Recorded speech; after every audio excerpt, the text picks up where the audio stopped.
All right, this is Jon Schaffer from Iced Earth, and you're watching Groovey.TV. There you go. All right.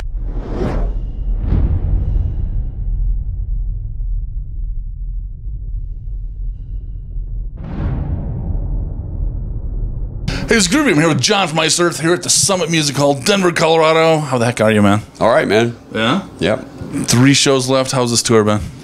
Good. It's been a long stretch because, you know, for us, we started in early October last year with Volbeat in Europe, and then we had, which was killer, and then we had a couple weeks off at Christmas, and we've been on the road pretty much nonstop. You know, with our own headline tour started right after the support tour that we did for Volbeat, and then, you know, big European tour. South America, Central America, Australia, New Zealand, North America. So we really like hammered it out in one time frame. So it's a long run. Oh yeah, it's been on the road for a long time. Are you doing anything after this tour? Well, we have a few weeks off, and then we go back to Europe for some festivals and some headline shows. So I mean, the biggest thing for sure in the summer is Hellfest, and then Wacken, and we're doing Wacken, but we have like, you know, other smaller festivals and like I said, our headline shows. But, you know, the Hellfest is, I think, one of the strongest festivals of the summer, and we're playing on Sabbath Day, I think right before Sabbath, so that's going to be awesome.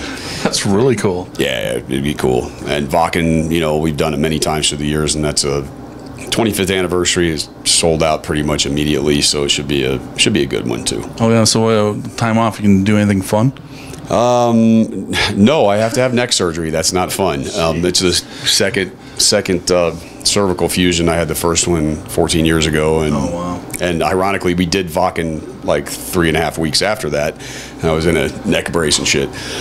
But this time, there is no chance for me to do it and heal up through the summer because of what it takes. And so I mean, basically early September, going under the blade again and going to get this fixed, because it's rapidly like gotten worse. And I would say since the recording of Plagues is when it really started to get bad. And you know, it's been bothering me for a long time, but now it's getting to the point where it's actually affecting my hands and my shoulders, and it's really not good. So. That's brutal. You know, get that taken care of and get it fixed up quick so you can get back out there, man. Oh yeah, I will. You know, that little break would be good, because it's like, it's not just the performing of Iced Earth, and it's the whole thing. It's 24/7 job, so it's kind of it's just going to be good to be able to take a few weeks and not hear the words Iced Earth for a while or anything, and do some stuff with my daughter and have some good quality time. So I mean, that alone will recharge the batteries, let alone getting the next situation fixed up. So yeah. And speaking of Plagues, it's an awesome album. I love it, man. What was it like putting it together? It was really the same process as Dystopia. I mean, it was the same kind of a writing process. I mean, I started getting files together, then Stu came in and we started working on his parts. He would be in another room a lot of the time working on lyrics or vocal melody ideas, while I was working on other musical arrangements or lyric and vocal melody ideas for the songs that I was writing. So I mean, you know, it was really the same kind of process and about the same time frame. Production was different this time. We did it in Germany, and worked in. I mean, I produced the record this time myself, and I worked in 3 different studios. I worked in one in. They were all in Germany, actually. Yeah, they were all in Germany. We recorded in a place called Principal Studios. Then we mixed in Berlin.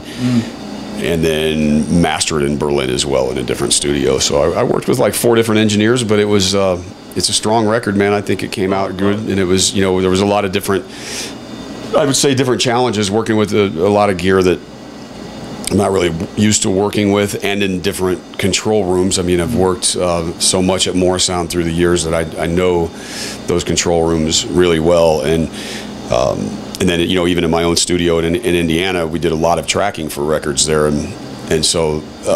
But you know, I think it came out great. It's really the goals that I set for the album, and from a production standpoint, we achieved it, and so it's cool. It's just there are some things that I definitely want to do differently next time, and that's going to require just using different studios and kind of. There's a place in Ireland that I'm actually very interested in working in. It looks amazing. It looks so beautiful in the surrounding area and the building and everything, and they have the right gear list, and so I think there's a good chance that the next real, Ice Earth studio record is going to be done there. That's really cool. Is there any time frame for that at all? Or? No, I mean, not yet. We have some plans to record late in this year or early in January next year. That would be for like a late spring release. But that's going to be a cover tune album, and then a new studio album will be late in 2015, early 2016. So, that's the way that we're kind of lining up the schedule, because we, this far, once the European stuff is finished this year so far, that should be it for touring, unless, like I say, after my surgery, if we get a really good support opportunity. Otherwise, we will be doing a support tour in May or April next year. That's on the books for sure. There's other things being talked about, but right now we're really, the big thing is getting my neck fixed. And then it makes it a little bit hard to schedule everything. Normally we like to schedule things a couple years in advance and get a basic outline of what our calendar is going to look like, but right now that's kind of throwing a wrench into it, but we have a plan, so yeah. Oh, the cover album, have you chosen any yet? Yes, we have. Can you say what they are? I could say one. Can you do an interpretive dance of what the title might be? I mean, we're looking. The thing is, this is not going to be a tribute to the Gods Part 2, because we did that. Right. So it's going to be things that I think nobody's going to see coming. Actually, we're going to take some things that are from a lot of different genres of music. I mean, we're planning on covering a Volbeat song actually from their first album. It's going to be music that we enjoy to listen to, and also some of the stuff that goes way back, but not like old wave or new wave of British heavy metal, or Kiss or AC/DC or any of those, like what was on the Tribute to the Gods album. It'll be pretty. It'll be kind of like I think in a lot of ways an typical Iced Earth emotional roller coaster ride in terms of the kind of tracks that you hear and then the way that we'll perform and produce them. But because we like to give people that roller coaster ride, But it's going to be a varied mix of artists that we're going to be covering. So right on. All right, man. There's only one last question. That's a survey question. We ask everyone coming through. You've suffered through a few of these over the years.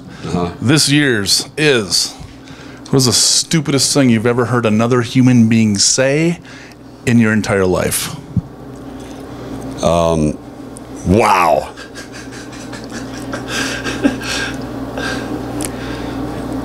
Dude, I hear so many people say stupid shit all the fucking time that I'm constantly in a state of being astounded. So I could just record like half the shit my tour manager Soundman says. There would be he's kind of the poster boy for really dumb things to say. Love you, man. But I honestly, at this particular moment, I can't really think of anything, because it's just that like I said, there's so much. It's too much. Yeah. It boggles the mind. Right, man. Thank you so much for your time. All right, man, no worries. It's Groovey. This is John from Iced Earth, Summit Music Hall, Denver, Colorado. Rock on. Bye. See ya.